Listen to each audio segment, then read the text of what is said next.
के गर्नु भएको? हो यहाँ घाँस पो काट्दैछु हौ। घाँस काट्नु भएको? हजुर ठिक ठिक ठिक ठिक। अब घरमा गाई चाहिँ कतिवटा छ नि? छ नि हौ हजुर, अब 5वटा जस्तो छ। बाछा बाछीसँग 5-6वटा छ। बाछा बाछीसँग 6वटा छ होइन? हजुर हजुर। अनि घाँस चाहिँ तपाईँ एक्लै काटेर सक्नुहुन्छ त? खोइ त हौ, अहिले त केटाकेटीले त्यति साह्रो उहिलेको जस्तो गर्दैनन्, घाँसपात काट्दैनन् हो। अन्त यही अब बुढाबुढीले नै काट्नु पर्ने रहेछ नि हौ नानी।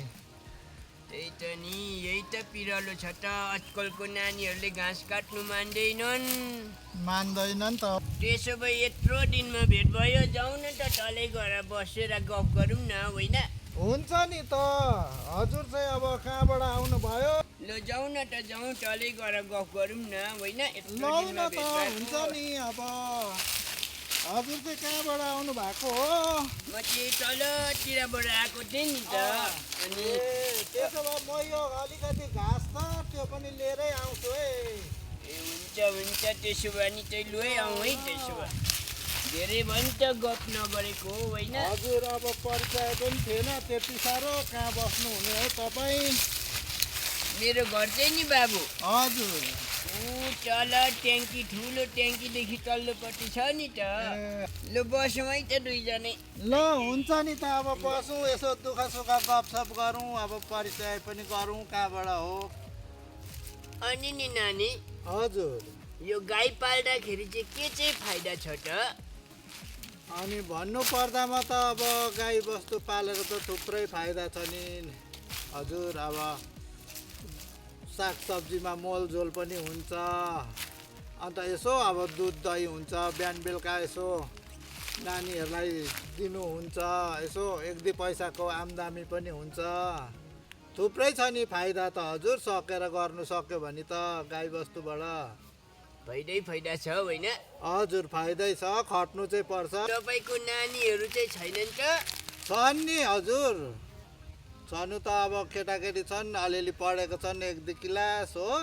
हजुर। अन्त अब बस्तीको काम गर्दैनन्, घाँस काट्नु मान्दैनन्, गाई बस्तुमा ध्यान दिँदैनन् त्यति साह्रो। यसो नोकरी चाकरी खोज्नु भन्छन्, नोकरी चाकरी पनि अहिलेको समयमा त्यति भने जस्तो सजिलो पाइँदैन। अन्त के गर्नु र हौ, अहिले त यी बुढाबुढी मान्छे नै घाँस दाउरा गर्नुपर्छ, बारीमा गर्नुपर्छ। केटाकेटीहरू त घुम्नु बस्नु खानु भन्छन् नि अहिलेको नानीहरू। हामी जस्तो दुःख गर्नु त मान्दैनन् होइन? मान्दैनन् नि हजुर, मान्दैनन्। अहिलेको त कहाँ स्ट्यान्डर्ड जमाना भन्छन् उनीहरू हो। कटुसको घारी घारी भएको छ यो काँडा झरेर।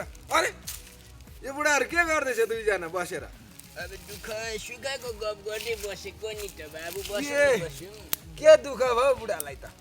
अब के गर्नु, आजकलको नानी केटाकेटी होइन? अँ अब घाँस काट्नु, दाउरा खोज्नु, अँ अनि बारीमा मल बोक्नु गर्दैन नि त। कहाँ गर्छन् यहाँ? यी मैले अहिले यहाँ छोरीलाई गाली गर्दा गर्दा गरेर आएको, भागो कहाँ गयो? हो त्यही कुरालाई चाहिँ हामी गर्दै बसेको नि। अब केटाकेटीले गर्दैनन्, हामी बुढापाका नै खट्नु पर्ने रहेछ भन्ने कुरा गर्दै बसेको नि त होइन? ए अनि दाजुको घर चाहिँ कहाँ हो? मेरो चाहिँ यता नामिनपट्टि पर्छ हो हजुर। ए यहाँ तलतिर डाँडादेखि मुनतिर हो? हजुर हजुर। ए ठिक छ त्यसो भए। अब दाजु टाइम पनि निकै भयो, हामी पनि लाग्छौँ हो। हजुर यो कालेबालाई लिनु आएको म त खासै। ए हजुर हजुर, उहाँ त अघिदेखि आएर यहाँ दुःख सुख गफ गर्नु हुँदैछन्। उनलाई पनि साह्रो पिर रहेछ, छोराछोरीले काम गरिदिँदैन रहेछन्। यो कालेबाको त छोराछोरी छैन, एउटा नाति केटो मात्रै छ। हजुर हजुर, त्यही नाति पनि भनेको टेर दिँदैन अरे। ए बुढाले ढाँटे चाहिँ क्या हो? हो नि त।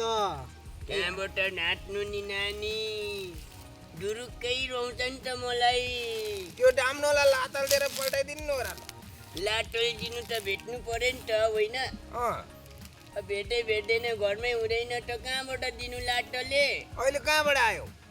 अहिले चाहिँ म यसो तल्लो गाउँतिर चाहिँ घुमेर चाहिँ आएको।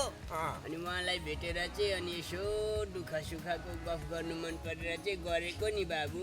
ल ठिकै छ कि गफ गरिहालेछ बुढा एकछिन इमर्जेन्सी काम पर्यो लु जाउँ न त उहाँलाई पनि घाँस पनि काट्नु हुँदैछ कि क्या हौ पुरा घाँसै घाँस दिएको छ। हजुर घाँस काट्नै आएको नि। ए ल ल त्यसो भए काले बुढा अहिले जाउँ त मसँग इमर्जेन्सी पर्यो।